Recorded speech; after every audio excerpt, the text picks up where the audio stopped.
नमस्कार मित्रांनो, स्वागत तुमचं. मित्रांनो, पाकिस्तानने भारताविरोधामध्ये आतापर्यंत 4 युद्ध लढले.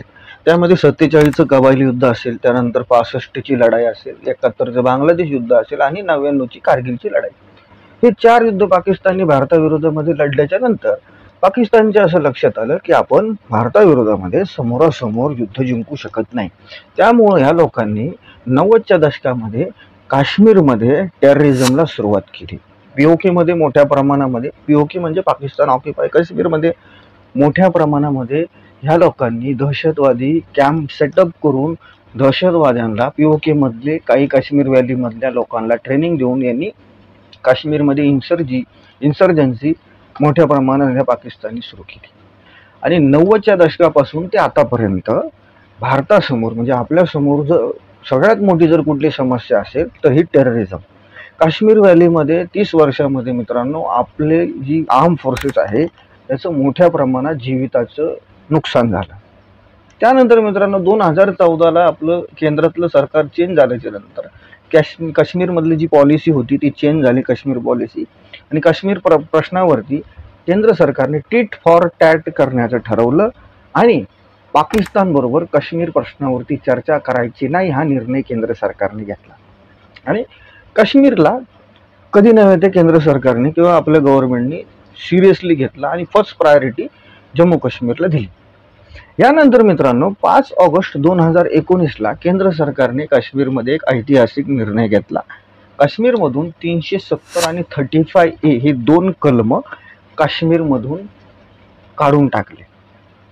त्यानंतर काश्मीरमध्ये जे सर्व इकोसिस्टम होतं हे टेररिस्ट लोकांचं, त्या इकोसिस्टमला मोठ्या प्रमाणात आळा बसला. म्हणजे हुरियत कॉन्फरन्स बॅन असेल किंवा काश्मीरमधले सेपरेटिस्ट लीडर आहे त्यांना जेलमध्ये टाकणं असेल ना. आणि काश्मीरमध्ये सगळ्यात महत्त्वाचं युनियन टेरिटरी किंवा काश्मीरला केंद्रशासित राज्य करणं असो, ह्या सर्व प्रयत्नामुळं केंद्र सरकारच्या काश्मीरमधली जी मिलिटन्सी होती ती जवळपास 90% संपुष्टात आली. पण 2024 पासून म्हणजे गेल्या 1 महिन्यापासून काश्मीरमध्ये हे जे पाकिस्ताननी पोचलेले जे टेरर ग्रुप होते यांनी पुन्हा एकदा डोकं वरती काढलं. आता याच्यामागं काय कारण आहे याच्याबाबत आपण आजच्या ह्या आपल्या व्हिडिओमध्ये समजून घेऊया. मित्रांनो, गेल्या महिन्याभरामध्ये काश्मीरमध्ये 4 दहशतवादी हल्ले झाले, खास करून जम्मू रिजनमध्ये. ज्या जम्मू रिजनला आपण सेफ म्हणतो व्हॅलीच्या तुलनेमध्ये, म्हणजे काश्मीर खोऱ्याच्या तुलनेत जी जम्मू जे रिजन आहे, पूंछ असेल, राजौरी असेल, रियासी असेल, हा जो सगळा भाग आहे नौशेरा, याला व्हॅलीच्या तुलनेमध्ये सेफ समजलं जातं. तर ह्या जम्मू रिजनमध्ये मित्रांनो रियासीमध्ये तुम्हाला आठवत असेल की बसवरती या लोकांनी हल्ला केला भाविकांच्या. त्यानंतर दुसरा हल्ला नौशेरामध्ये झालता. तिसरा हल्ला मित्रांनो ह्या लोकांनी कठुआमध्ये केलता. आणि चौथा जो हल्ला होता काल परवा डोडा या ठिकाणी झाला. आणि ह्या 4 ठिकाणी 4 वेळा जे हल्ले झाले, या हल्ल्यामध्ये जवळपास आपले 12 जवान शहीद झाले. आणि सेंट्रल ज्या फोर्सेस आहेत, आपल्या आर्म फोर्सेस आहेत, त्यांनी काश्मीर व्हॅलीमध्ये किंवा ह्या सर्व पूंछ आणि राजौरीच्या जंगलामध्ये, रायसीच्या जंगलामध्ये मोठ्या प्रमाणात त्यांचे ऑपरेशन चाललेत आणि हे दहशतवादी लवकरच त्यांच्या हाताला लागतील. आता प्रश्न असा पडतो की मागच्या काही दिवसापासून जे शांत होतं, पाकिस्तानचा हा जो किडा वळवळ करत होता 90च्या दशकापासून, तो किडा अचानक कसं काय फाडफाड करायला लागला. तर याच्या मागे सगळ्यात महत्त्वाचं कारण असं की काश्मीरमध्ये सप्टेंबर महिन्यात विधानसभेच्या निवडणुका आहेत. आणि जर काश्मीरमधल्या निवडणुका जर शांततेत झाल्या तर काश्मीर प्रश्न जो आहे ना, त्या काश्मीर प्रश्न हा कायमचा केराच्या टोपलीत जाईल. म्हणजे विधानसभा निवडणुका सुरळीत झाल्याच्या नंतर जगाच्या समोर येईल की काश्मीरमध्ये जो पाकिस्तान गेल्या 70 वर्षापासून जो काश्मीरबद्दल खोटा प्रोपगंडा, खोटा प्रचार जागतिक पटलावरती करतोय, तर त्याला कुठंतरी आळा बसेल आणि पाकिस्तानचं तोंड कायमचं बंद होईल ही निवडणुका व्यवस्थित झाल्याच्या नंतर. पाकिस्तानला हेच नको. त्याच्यामुळं पाकिस्तान गेल्या 1 महिन्याभरापासून जी पाकिस्तानी आर्मी आहे, पाकिस्तानची जी ISI आहे ना, ISI त्यांची गुप्तहेर संघटना, हे मोठ्या प्रमाणात हायपर ॲक्टिव्ह झालेत काश्मीर प्रश्नावरती. आणि ह्याच्यामागे अजून एक दुसरं महत्त्वाचं कारण म्हणजे असं की सध्या जर आपण पाकिस्तानची परिस्थिती बघितली तर पाकिस्तानमध्ये पॉलिटिकल अनस्टेबिलिटी आहे. कपड्या बदलल्यासारखे तिकडे प्रधानमंत्री चेंज होत आहेत. इम्रान खान, शहबाज शरीफ असेल किंवा त्यानंतर मध्यंतरी काही दिवस भुट्टो, बेनजीर भुट्टो जे आहेत त्यांचे हजबंड असतील, बिलावल असेल, तर ह्या सर्व खिचडी पाकिस्तानमध्ये चाललेली. त्यामुळे पाकिस्तानमध्ये पॉलिटिकल अनस्टेबिलिटी आहे. कधी कोणाचा गेम होईल त्या दिशेत काही त्याचा नियम नाही. त्यानंतर पाकिस्तानमध्ये झालेत खायचे वांदे. तिकडं लोक भीक मागायला लागलेत. म्हणजे सौदी अरेबिया जे मक्का मदिना आहे, जे पवित्र धार्मिक स्थळ येतो, त्या ठिकाणी भीक मागणारे जवळपास 90% हे पाकिस्तानी लोक असतात. म्हणजे व्हिसा घेऊन भीक मागायला हे लोक सौदीमध्ये किंवा दुबईला जात असतात. म्हणजे अशी भयंकर परिस्थिती पाकिस्तानमध्ये झालेली आहे. पिठाच्या लाईनीमध्ये लोक, पाण्याच्या लाईनीमध्ये लोक 5-5 किलोमीटर उभे आहेत. वीज नाही आहे, एज्युकेशन सिस्टीमची बार वाट लागलेली आहे, लोकांना खायला नाही आहे. पाकिस्तानमधून मोठ्या प्रमाणात जे बिलिनियर लोक आहेत ते देश सोडून पळून चाललेले आहेत. तर ह्या सर्व परिस्थितीमध्ये आपल्या जनतेचं लक्ष डायव्हर्ट करण्यासाठी है ना, म्हणजे जनतेचं लक्ष जर या मुद्द्यांकडे राहिलं तर पाकिस्तानची जनता विद्रोह करेल. जसं इराणमध्ये ज्यावेळेस हिजाबच्या आंदोलनानंतर विद्रोह झाला होता, तशा पद्धतीचा विद्रोह पाकिस्तानमध्ये व्हायला नको. म्हणून जनतेचं लक्ष डायव्हर्ट करण्यासाठी काश्मीर प्रश्न पाकिस्तानला जिवंत ठेवायचा.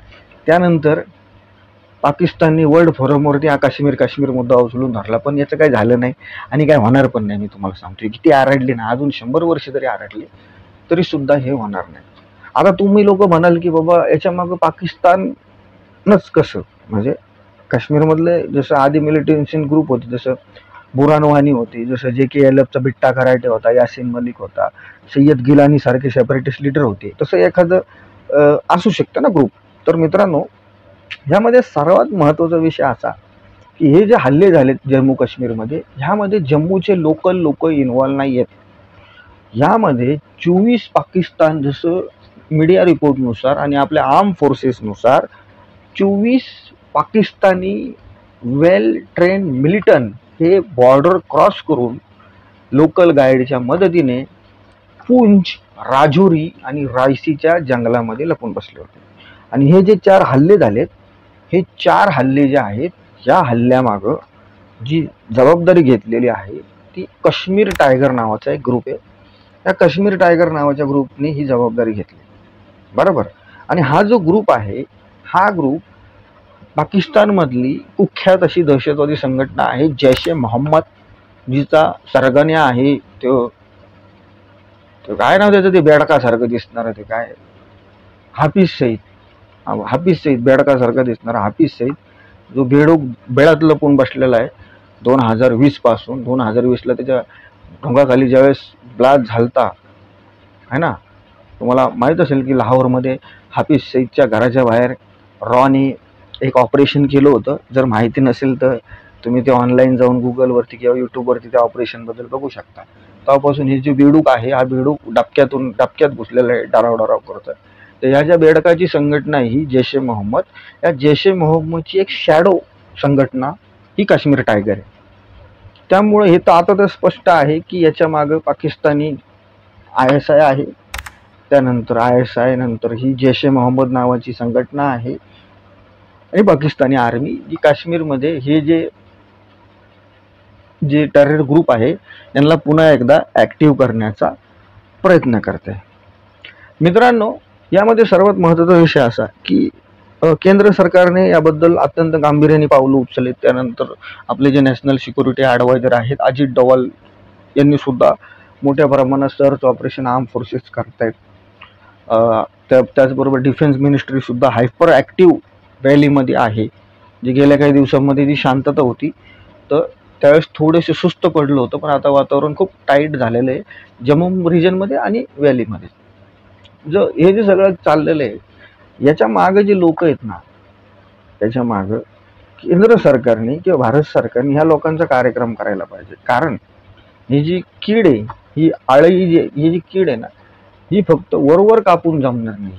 जर तुम्ही आज 20-24 माराल तर उद्या ही घाण 48 पाठवते. आणि त्यांना तर काही हिशेब नाही ना. तिकडं नाही ना हम दो हमारे दो, तिकडं हम दोन हमारे 22 आहे. त्याच्यामुळे किती पाठवले तर त्याचा नियमच नाही. आणि ह्या पाकिस्तानमध्ये हजारो मदरसे आहेत. ह्या पाकिस्तानमध्ये हजारो जिहादी तंजिमे ज्याला म्हणतो ते मोठ्या प्रमाणात आहेत. हा पाकिस्तान टेररिस्ट लोकांचा अड्डा होता. तालिबानचा म्होरक्या मुल्ला उमर ह्या पाकिस्तानमधल्या कोटा शहरामध्ये एक दशक त्या माणसाने वास्तव्य केलं होतं. जगातला मोस्ट वॉन्टेड दहशतवादी ओसामा बिन लादेन हा पाकिस्तानमध्ये ॲबटाबादमध्ये भेटला. त्यानंतर अल जवारी सारखा दहशतवादी सुद्धा याच पाकिस्तानमध्ये काही काळ वास्तव्यास होता. जगातले कुख्यात दहशतवादी या पाकिस्तानमध्ये वास्तव्यात आहेत. त्यामुळं जर ह्या काश्मीर खोऱ्यावरती किंवा काश्मीर व्हॅलीमध्ये आपल्याला पूर्ण सॅनिटायझेशन करायचं असेल, काश्मीर व्हॅलीमधून ही आतंकवादी नावाची जी कीड आहे, ही कीड जर पूर्णपणे संपवायची असेल तर हा जो नळ आहे पाकिस्तान नावाचा, हा नळ सेंट्रल गव्हर्नमेंटला कायमचा बंद करावा लागेल. आर्म फोर्सेसला कायमचा बंद करावा लागेल.